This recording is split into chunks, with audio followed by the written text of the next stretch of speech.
Dijual, Barcelona jual rumput Camp Nou. Klub raksasa La Liga, Barcelona, dikabarkan tengah mendirikan sebuah toko resmi. Toko itu nantinya digunakan untuk menjual rumput Stadion Camp Nou. Renovasi stadion megah ikonik itu mulai dikerjakan sejak dibuka pertama kali pada 1957. Biaya renovasi ini akan memakan biaya hingga 1,25 miliar euro. Lebih dari 250 pekerja disiapkan oleh klub untuk mengejar target. Rencananya, stadion tersebut ingin segera dipakai kembali pada musim 2025-2026. Sementara pemasukan rutin masih belum normal sebab pembangunan, kini manajemen coba mengusahakan mencari income sampingan dengan memonetisasi apapun, termasuk rumput stadion. Menurut publikasi media Spanyol Relevo terkait hal-hal menyangkut renovasi Camp Nou, klub kini sedang berusaha menjual tanah berumputnya sebagai kenang-kenangan. Dilaporkan rumput yang terjual bakal dilengkapi dengan lisensi legal bahwa produk terkait merupakan asli berasal dari Camp Nou. Satu keping rumputnya bakal dijual dengan harga sekitar 20 hingga 50 euro, Rp 340.000, Rp 850.000. Sementara di toko online, Barcelona menawarkan ukuran lebih besar, beberapa lagi dihiasi bingkai, harganya bervariasi mulai dari 80 euro hingga 360 euro sama dengan 1.360.000 sampai 6.123.000 rupiah. Siasat PSG datangkan Joshua Kimmich. Paris Saint-Germain mulai kepincut dengan situasi Joshua Kimmich yang tidak pasti di Bayern Munchen. Rencananya, PSG akan menukarkan satu pemain demi bisa mendatangkan Kimmich. Saat ini, PSG dan Munchen memang sedang melakukan komunikasi. Munchen kabarnya tertarik dengan bek PSG, Nordi Mukiele. Munchen sendiri telah melayangkan tawaran peminjaman Mukiele selama setengah musim dengan opsi pembelian di akhir peminjaman. Menurut laporan L'Equipe, PSG tidak akan membiarkan pemainnya itu pergi begitu saja. Mukiele lah yang nantinya jadi objek pertukaran terhadap Kimmich. Orang dalam, Barcelona tidak mau Raphinha pergi. Terlepas dari penampilan Raphinha yang tidak terlalu memuaskan, nyatanya ia tidak akan dilepas begitu saja oleh Barcelona. Keinginan ini adalah keinginan langsung dari orang dalam klub, yaitu Deco. Belakangan ini, rumor kepergian Raphinha kembali mencuat. Klub yang kabarnya ingin meminangnya adalah klub kaya raya asal Arab Saudi, Al Hilal. Merekrut Raphinha dari Barcelona bukan masalah besar bagi Al Hilal. Toh, mereka sudah berhasil mendatangkan pemain bintang lain seperti Ruben Neves, Sergei Milinkovic-Savic, hingga Neymar. Dengan kekuatan finansial tersebut, rasanya tidak sulit untuk menebus Raphinha. Apalagi saat ini Barcelona sangat perlu suntikan dana segar demi menyehatkan keuangan klub. Memangnya Sir Jim Ratcliffe bisa bawa perubahan di Manchester United? Masuknya Sir Jim Ratcliffe sebagai investor baru Manchester United menyebabkan pertanyaan paling umum mengudara di publik. Memangnya Man United bisa berubah di tangannya? Ratcliffe mulai resmi menjadi salah satu pemilik Man United pada Desember 2023 lalu. Masuknya investor baru awalnya diharapkan membawa angin perubahan di dalam klub. Toh, pria berusia 71 tahun ini memegang sekitar 25% saham di Man United. Jumlah sebesar itu membuatnya dapat izin untuk mengelola klub. Pengelolaan klub ini sendiri akan langsung terlihat di bursa transfer musim dingin 2024 dan musim panas 2024. Perubahan klub sejatinya tidak bisa diperoleh dalam waktu singkat. Namun mengingat penggemar Man United yang lapar dengan kejayaan, bisa saja mengharapkan hasil instan dari masuknya Ratcliffe. Perihal itu, Roy Keane tidak bisa memberi jawaban detail.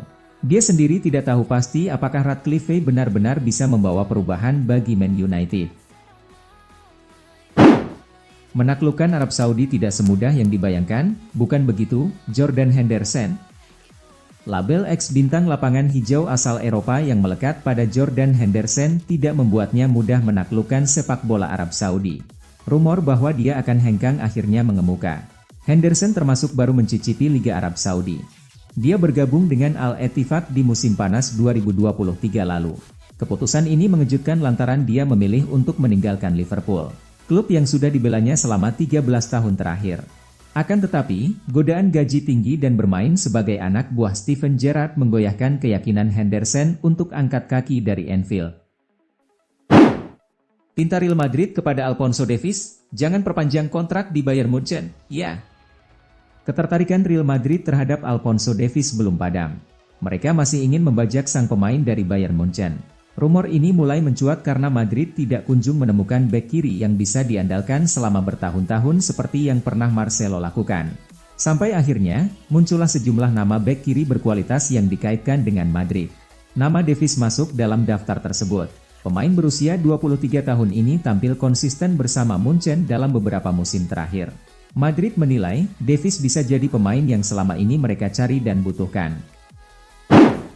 Donny van de Beek, Eintracht Frankfurt adalah klub yang cocok untuk saya. Donny van de Beek bisa bernapas lega.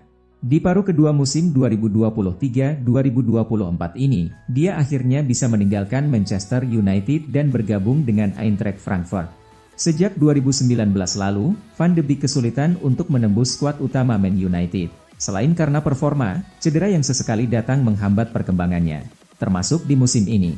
Pemain berusia 26 tahun itu hanya diberi main 2 kali di seluruh kompetisi dengan durasi main di lapangan selama 21 menit.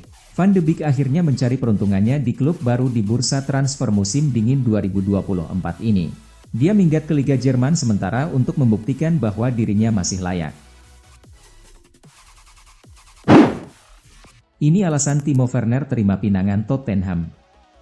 Timo Werner mengaku antusias untuk mulai bekerja di bawah asuhan Ange Postecoglou setelah menyelesaikan proses peminjamannya ke Tottenham dari RB Leipzig. The Lilywhites mengumumkan kedatangan striker baru mereka pada Selasa malam waktu setempat, dan juga mengkonfirmasi bahwa kesepakatan tersebut mencakup opsi pembelian yang diakini bernilai sekitar 17 juta euro. Pemain timnas Jerman ini kembali ke Premier League setelah 2 tahun membela Chelsea, di mana ia turut andil mengantarkan The Blues meraih gelar Liga Champions. Dengan rampungnya proses kepindahan Werner ke Tottenham, pihak klub kini tengah mengupayakan sang pemain akan langsung menjalani debut di Liga Inggris akhir pekan ini melawan Manchester United di Old Trafford. Bad news the Reds. Sedang bagus-bagusnya di Liverpool, Trent Alexander-Arnold malah cedera. Pemuncak klasemen sementara Premier League, Liverpool dihantam masalah baru. Bek kanan andalan mereka, Trent Alexander-Arnold dipastikan absen selama beberapa pekan akibat cedera. Menurut asisten pelatih Liverpool, Pep Lijnders, Alexander-Arnold mengalami masalah pada lututnya ketika bermain dalam laga FA Cup melawan tuan rumah Arsenal, Minggu, 7 Januari 2024, kemarin. Meski tak menyebut secara rinci, akan tetapi media-media Inggris memperkirakan bahwa Alexander-Arnold bakal harus menepi dari lapangan selama kurang lebih 3 pekan. Fenerbahce ajukan tawaran pertama untuk rekrut Anthony Martial. Raksasa sepak bola Turki, Fenerbahce, dikabarkan semakin dekat untuk mendatangkan penyerang Manchester United, Anthony Martial, di Januari ini. Dilansir dari Sky Sports, Anthony Martial, yang hanya memiliki sisa 6 bulan dalam kontraknya di Old Trafford, siap untuk meninggalkan Manchester United pada bursa transfer Januari ini, di mana raksasa Liga Super Turki, Fenerbahce, tertarik untuk merekrutnya. Laporan tersebut lebih lanjut mengklaim bahwa Fenerbahce telah mengajukan penawaran senilai 6,8 juta pound pada awal pekan ini dan menjadi favorit untuk mendapatkan sang pemain. Para petinggi United kini sedang mendiskusikan apakah akan memperpanjang masa tinggal sang pemain yang masih menyisakan 6 bulan dalam kontraknya saat ini, dengan 1 musim lagi dengan memicu klausul dalam kontraknya dan kemudian melepasnya dengan status pinjaman di musim panas dengan opsi transfer permanen. Godaan uang gak ngaruh, Fede Valverde ogah pindah ke Liga Arab Saudi. Federico Valverde menegaskan komitmennya untuk membela Real Madrid. Dia tidak tergiur pindah ke Liga Arab Saudi, meski ditawari gaji fantastis sekalipun. Tahun 2023 lalu memang jadi tahun menarik bagi dunia sepak bola. Terjadi eksodus besar-besaran pemain dari Eropa ke Liga Arab Saudi. Awalnya, langkah Cristiano Ronaldo bergabung dengan Al Nassr pada Januari 2023 jadi pemicu. Setelah itu ada banyak pemain top yang pindah ke sana, bahkan mereka yang masih bermain di usia produktif, seperti Ruben Neves, Sergei Milinkovic-Savic, dan lainnya. Mereka mendapatkan gaji yang jauh lebih besar di Saudi. Eksodus pemain pun masih mungkin terus berlanjut tahun ini. Karena itulah muncul gosip yang membawa nama Federico Valverde, gelandang muda Real Madrid. Menuju final Piala Super Spanyol, Real Madrid bisa balas dendam, Barcelona awas kejegal.